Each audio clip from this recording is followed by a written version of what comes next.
La ponctuation joue un rôle essentiel à la fois dans la grammaire et lors de l'écriture d'un livre. Voici quelques-unes de ses principales fonctions. Clarifier la structure des phrases. La ponctuation permet de marquer les différentes parties d'une phrase, notamment le début et la fin, pour faciliter la compréhension du lecteur. Marquer la séparation des idées. Les signes de ponctuation tels que les virgules, les points-virgules et les tirets aident à séparer les différentes idées dans une phrase ou un paragraphe. Cela permet de rendre le texte plus clair et plus lisible. Indiquer les pauses et le rythme de la lecture. Les signes de ponctuation comme les points d'exclamation et les points d'interrogation permettent de marquer les différentes pauses nécessaires à la lecture à voix haute. Ils contribuent également à créer un rythme dans le texte. Expression des émotions et des sentiments. Certains signes de ponctuation, tels que les points d'exclamation et les points de suspension, sont utilisés pour exprimer des émotions, des sentiments ou des insinuations dans un texte. Citer des dialogues et des citations. Les guillemets et les tirets sont utilisés pour encadrer les dialogues et les citations dans un livre, permettant ainsi de distinguer clairement les paroles des personnages ou les passages empruntés à d'autres sources. Éviter les confusions et les ambiguïtés. L'absence ou l'utilisation incorrecte de la ponctuation peut entraîner des confusions et des ambiguïtés dans un texte. La ponctuation permet d'éviter ces problèmes en établissant des limites claires entre les différentes phrases et les différents éléments du texte. En résumé, la ponctuation sert à structurer et organiser le texte, à faciliter la lecture et la compréhension, à exprimer des émotions, à marquer les pauses et à éviter les confusions. C'est un outil essentiel pour communiquer efficacement à travers l'écriture, que ce soit dans la grammaire ou lors de la rédaction d'un livre.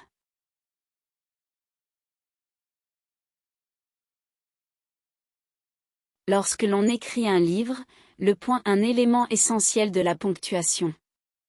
Il est utilisé pour indiquer la fin d'une phrase affirmative ou déclarative. Voici ce que vous devez savoir à son sujet. Fonction. Le point marque la fin d'une phrase qui exprime une idée complète, une affirmation, une déclaration ou une constatation. Il indique également où la voix se repose avant de passer à une autre idée. Utilisation. Le point est utilisé à la fin d'une phrase affirmative ou déclarative, qu'elle soit courte ou longue.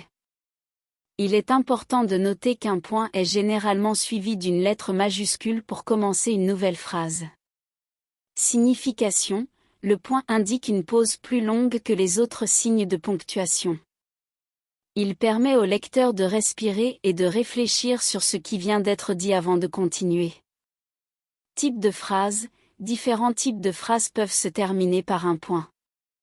Il peut s'agir de phrases descriptives, d'affirmations, de questions indirectes, lorsqu'une question est intégrée à la phrase, de phrases exclamatives, lorsqu'une forte émotion est exprimée, ou de phrases impératives, instructions ou commandes.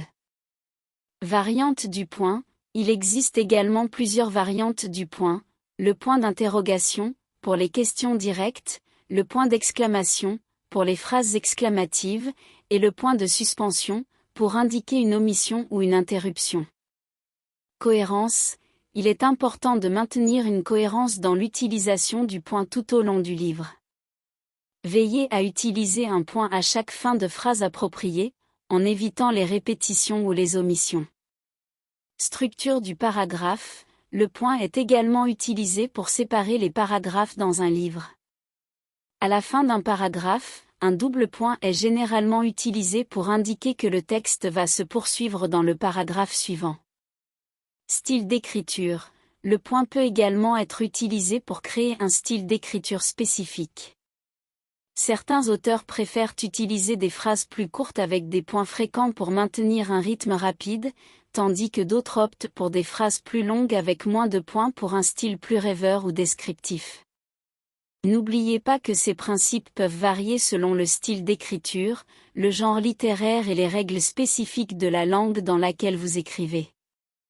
Assurez-vous de consulter un guide de grammaire ou un éditeur pour obtenir des directives plus précises concernant l'utilisation du point.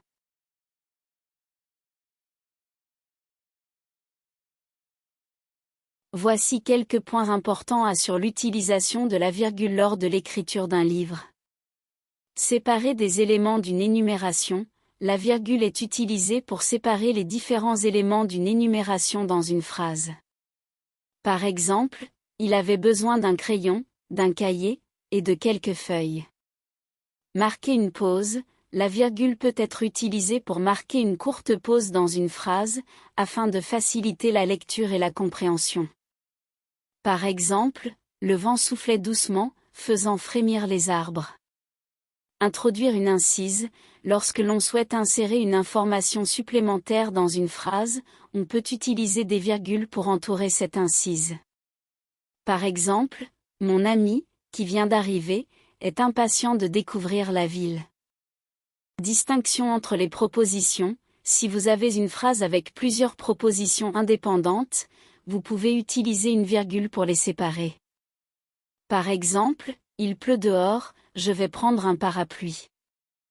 Avant une conjonction de coordination, lorsque vous utilisez une conjonction de coordination, et, ou, mais, donc, or, ni, car, pour relier deux propositions, vous devez utiliser une virgule avant la conjonction.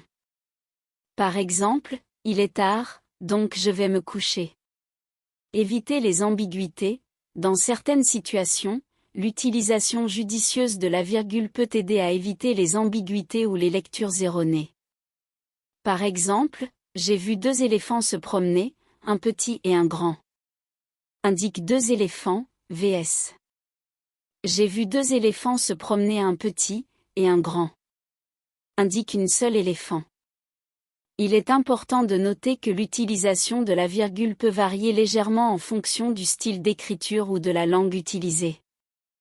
Il est donc conseillé de consulter les recommandations spécifiques du pays ou de l'éditeur pour une utilisation précise de la virgule lors de l'écriture d'un livre.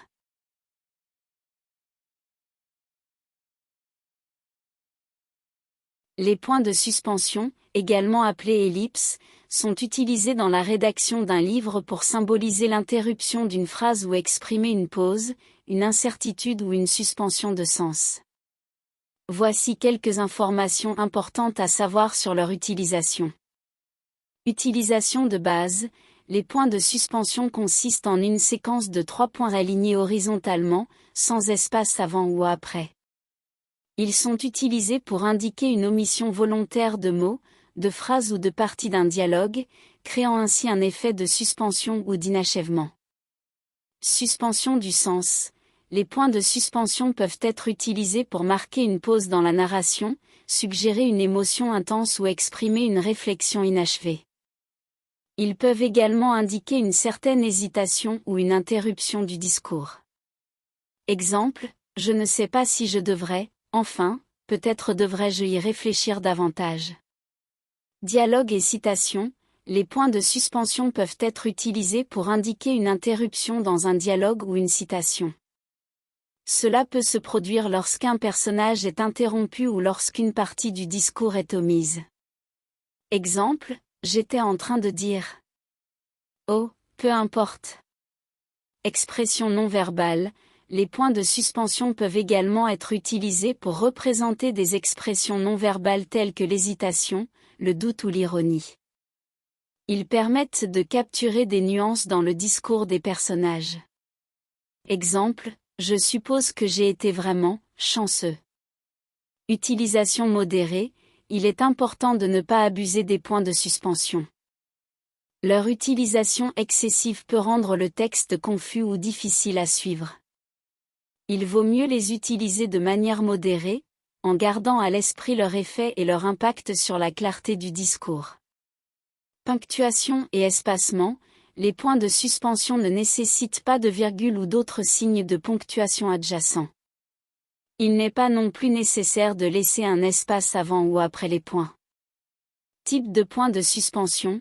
Dans certaines typographies, il existe différents types de points de suspension, tels que les points en bas de casse, ou les points alignés verticalement. Cependant, les points de suspension classiques sont les plus couramment utilisés. Il est important de prendre en compte ces informations lors de l'utilisation des points de suspension dans un livre, car ils peuvent ajouter de la nuance et de l'émotion au texte, tout en communiquant clairement l'intention de l'auteur.